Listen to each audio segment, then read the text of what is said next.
Bueno, buenos días a todos. Mi nombre es Soledad Villalba. Soy doctora en bioquímica graduada de esta facultad y también docente de la carrera de medicina en diferentes cátedras. Em, y en esta ocasión vamos a charlar un poquito acerca de lo que es la histología del aparato reproductor masculino.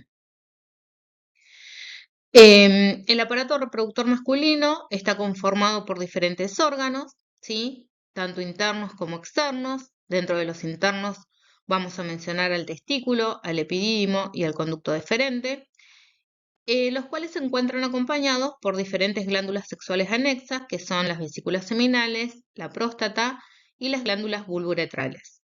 Respecto a los órganos externos, vamos a mencionar al pene y al escroto. Particularmente dentro del trabajo práctico de laboratorio al que ustedes van a asistir, vamos a evaluar o analizar un poquito la histología o la arquitectura histológica de tres de estos órganos que son el testículo, el epidídimo y la próstata. Respecto a los testículos, como pueden observar en esta imagen, los testículos, son órganos pares, ¿sí? Que presentan una forma ovoidea, que miden alrededor de 4 a 5 centímetros de alto por 2,5 a 3 centímetros de ancho y que se encuentran alojados en el escroto, ¿sí? Estos órganos cumplen dos funciones sumamente importantes, son órganos productores de los espermatozoides. Este es un proceso que recibe el nombre de espermatogénesis. Es el proceso fisiológico por el cual se lleva a cabo la síntesis, ¿sí? La producción de las gametas sexuales masculinas, que son los espermatozoides. Por otro lado, los testículos también cumplen un rol de tipo endocrino, ya que algunas de las células que se encuentran dentro de los testículos son capaces de producir la hormona testosterona, ¿sí? Que es la hormona sexual masculina. Ahora, lo que respecta a su arquitectura, como pueden observar en esta imagen, cada testículo, ¿sí? Cada uno de los testículos se encuentra rodeado, como pueden ver esto que estoy marcando acá, por una capa de tejido conectivo que recibe el nombre de túnica albuginea. Esta capa es de tejido conectivo denso, que ustedes ya lo vieron, es esta que les estoy mostrando acá, que de alguna manera en su estructura interna emite tabiques radiales incompletos, ¿sí? Generando la formación de estos lobulillos cónicos, ¿sí? Y vamos a decir que dentro de cada testículo podemos encontrar alrededor de 250 lobulillos. A su vez, en el interior de cada lobulillo se encuentran presentes aproximadamente 1 a 3 túbulos seminíferos, ¿sí? Estos túbulos seminíferos, que son los que ven acá plegados sobre sí mismos, todos enrolladitos, tienen un epitelio muy particular, ¿sí? Que ya vamos a mencionar. Por afuera de la túnica albuginea encontramos otra túnica, que es la túnica vaginal, la cual es una bolsa cerosa, ¿sí? Que presenta una capa visceral, una capa parietal y en el medio se encuentra la cavidad. Todos estos túbulos seminíferos van a desembocar en un túbulo recto, fíjense, y finalmente en lo que se denomina rete testis, ¿sí? Particularmente hablando del túbulo seminífero, este túbulo seminífero, del cual dijimos hay 1 a 3 dentro de cada lobulillo, presenta un epitelio seminífero o germinativo.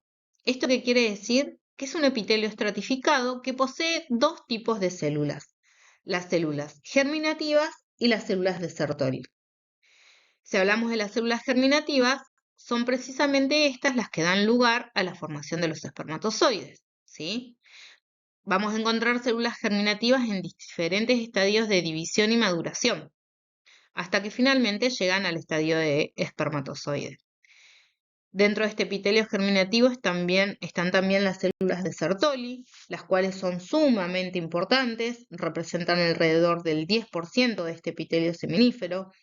Cumplen diferentes funciones, entre las cuales vamos a mencionar las funciones de sostén, nutrición, secreción de diferentes componentes, fagocitosis, ya que son capaces de fagocitar las células germinativas defectuosas y algunos cuerpos residuales que podemos encontrar. Y una función muy importante que también vamos a desarrollar un poquito en profundidad es la de que conforman lo que se denomina la barrera hematotesticular. Por fuera de este túbulo seminífero, ¿sí?, vamos a encontrar un tejido conectivo intersticial rico en fibroblastos, fibras y células de Leydig. Particularmente hablando de la histología, fíjense, este es el testículo, por afuera tenemos la túnica albuginea, fíjense, este tejido conectivo denso que emite tabiques incompletos, conformando dentro del parénquima testicular estos lobulillos, que dijimos que vamos a encontrar alrededor de 250. Y dentro de cada lobulillo, alrededor de 3 túbulos seminíferos que, como se encuentran plegados, cuando hacemos un corte transversal, observamos estas estructuras que pueden ver acá, ¿sí? Dentro de cada una de estas estructuras es que vamos a encontrar este epitelio germinativo que estamos hablando.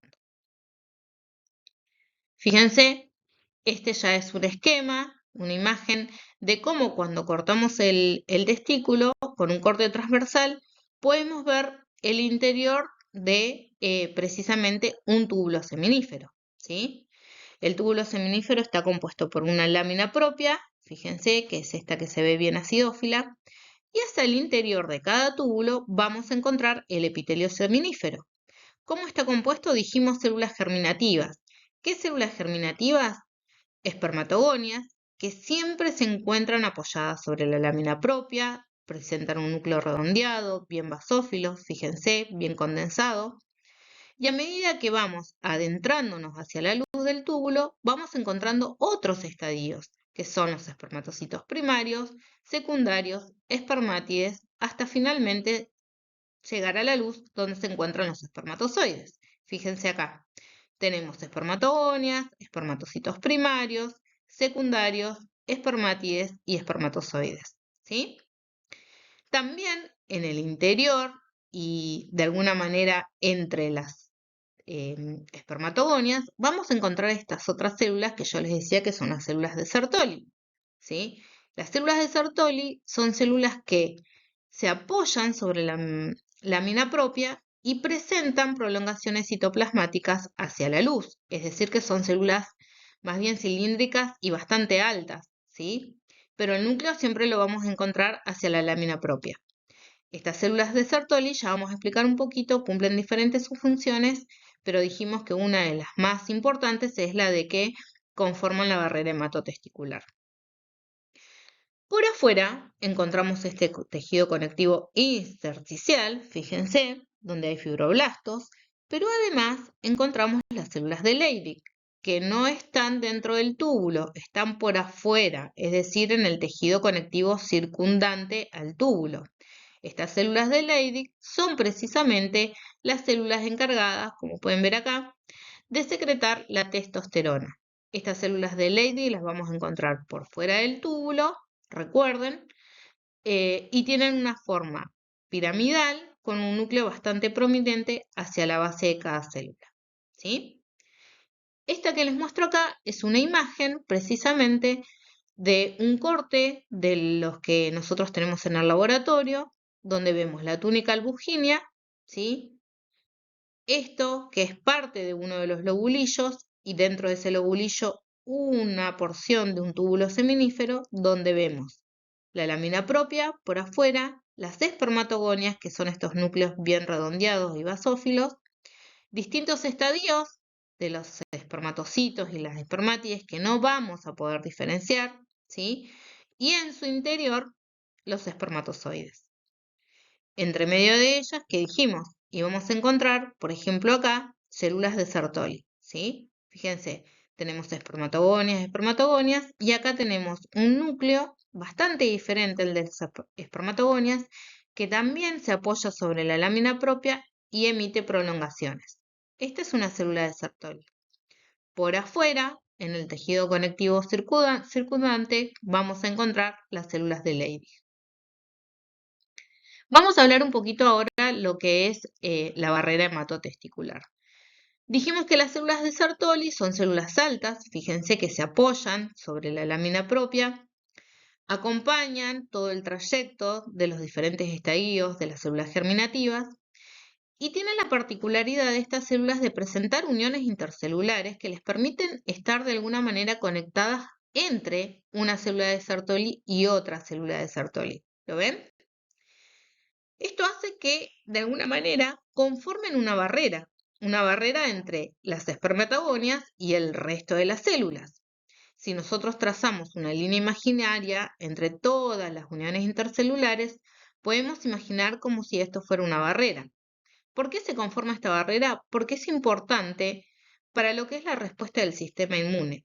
Ustedes piensen que antes de la pubertad o al inicio de la pubertad es cuando comienzan a formarse estos espermatozoides, de manera tal que, de alguna manera, estos espermatozoides no existían como tal hasta la pubertad.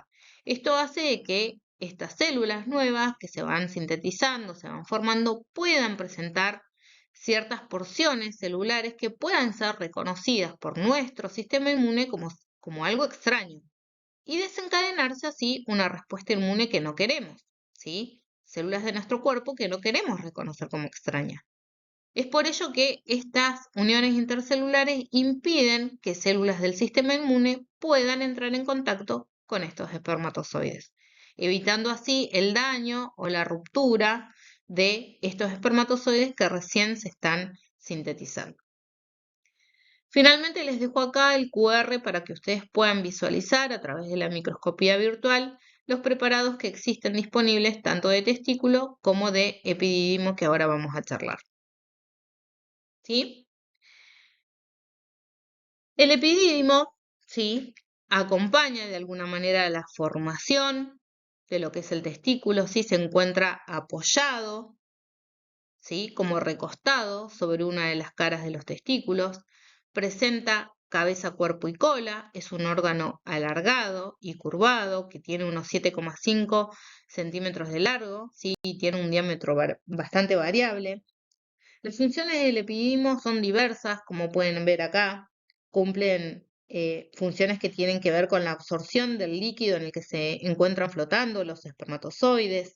Pueden llevar a cabo procesos de fagocitosis, ¿sí? El epitelio de la cola tiene la particularidad de poder fagocitar espermatozoides, por ejemplo, que estén mal formados o que estén envejecidos. Hay secreción, ¿sí?, de glicoproteínas, ácido ascórbico que va a proveer un pH adecuado para la movilidad y la maduración de los espermatozoides. Ustedes piensen que en el testículo se forman los espermatozoides, pero es a través del transporte dentro de este epidídimo que maduran, ¿sí? Allí van a adquirir el movimiento. Y como les decía, van madurando y se van transportando dentro de este epidídimo gracias a las capas musculares que presenta este epidídimo, ¿sí?, que lo que permiten es precisamente la locomoción de los espermatozoides, ya que hasta este momento carecen de movilidad propia. Bien, con respecto al conducto de este epidídimo, ustedes piensen que es como un gran conducto que está plegado todo sobre sí mismo. Este conducto ependimario es un tubo de 6 metros de largo que se encuentra de alguna manera plegado sobre sí mismo y que presenta muy poco tejido conectivo, pero que sí está muy vascularizado, ¿sí? Si nosotros hiciéramos un corte y evaluamos cómo es este conducto del epidídimo, este tubo, en su interior, presenta un epitelio cilíndrico pseudoestratificado con estereocilias, que son microvellosidades largas, ¿sí? Recuerden algo de lo que vimos en los primeros trabajos prácticos. A su vez, este epitelio cilíndrico pseudoestratificado está compuesto por dos tipos de células principales y células basales, ¿sí? Y ahora vamos a hablar un poquito de cada una de estas células, ¿sí?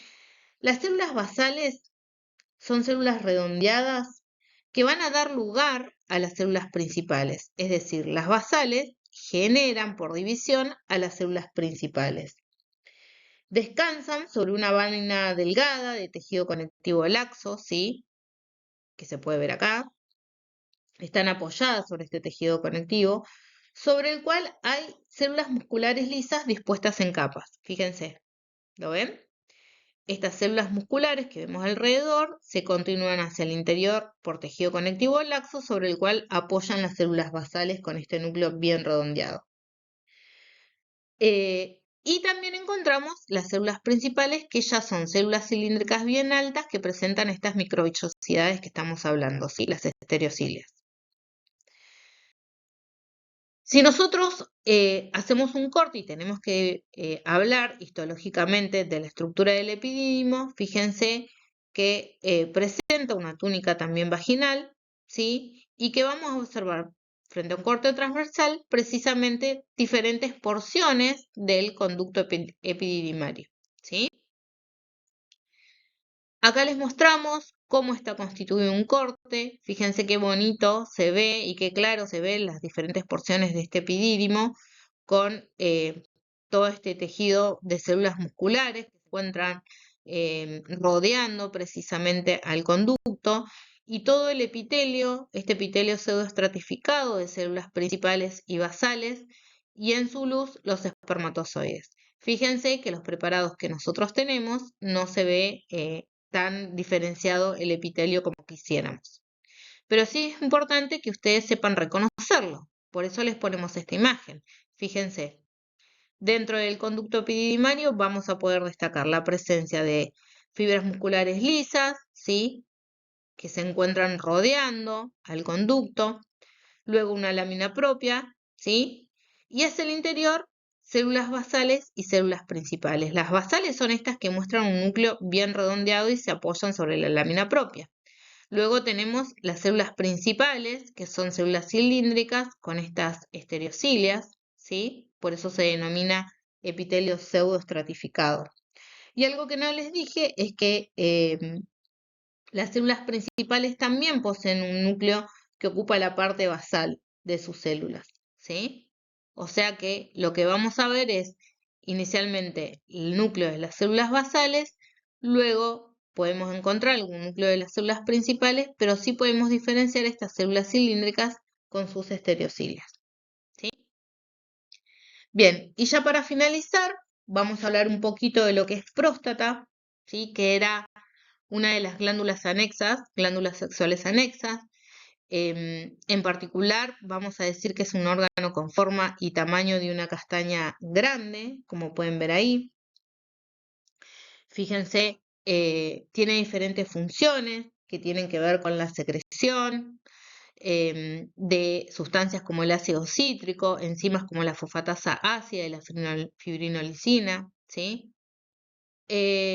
Y con respecto a su arquitectura histológica, vamos a decir que está compuesto por un conglomerado, ¿sí? Un conjunto de aproximadamente 30 a 50 glándulas tubuloalveolares, fíjense, compuestas porque vamos a encontrar glándulas mucosas, submucosas y principales, fíjense que son como capas concéntricas de diferentes tipos de glándulas.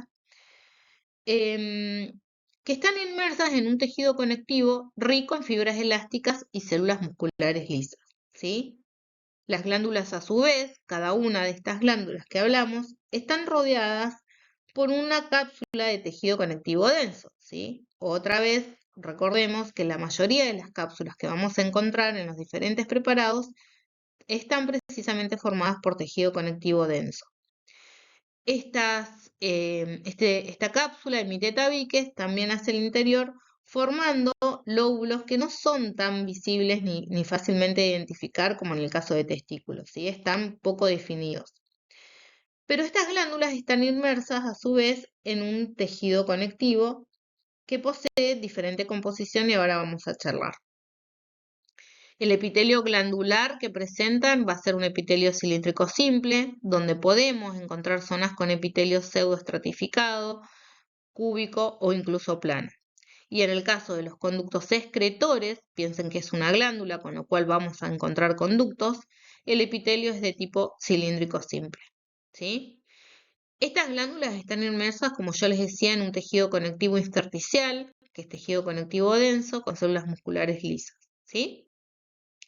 En esta imagen mostramos cómo se vería un preparado, en la idealidad, donde tenemos una cápsula de tejido conectivo denso que emite tabiques hacia el interior, conformando estos lóbulos, donde encontramos esta glándula, ¿sí?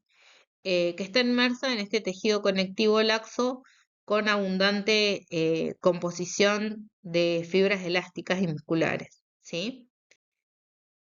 Fíjense, en este caso, cómo se observan las estructuras glandulares. En este caso, uno de los conductos excretores inmersos en medio del tejido conectivo. Acuérdense que la glándula obviamente va a tener producto de secreción, ¿sí? Y algo que es muy importante que ustedes tienen que reconocer, además de las glándulas túbulo-alveolares, el tejido conectivo circundante y demás, son los cuerpos amiláceos, ¿sí? Antes y después de la emisión, digamos, del líquido seminal o del semen, parte de la secreción de la próstata se almacena precisamente en la luz de las glándulas. Pero estas secreciones pueden contener estructuras esféricas llamadas cuerpos amiláceos que se generan por la condensación de glicoproteínas, ¿sí? Como pueden ver en este caso. Los cuerpos amiláceos tienen una organización laminar concéntrica, ¿sí? Una cosa así, que pueden calcificarse con la edad y a raíz de esto adquieren el nombre de concreciones prostáticas. Es decir, debido a la composición que tiene el líquido seminal, este puede acumularse dentro de las glándulas cuando queda residual y no es eliminado y puede calcificarse y terminar conformando este cuerpo amiláceo una concreción prostática.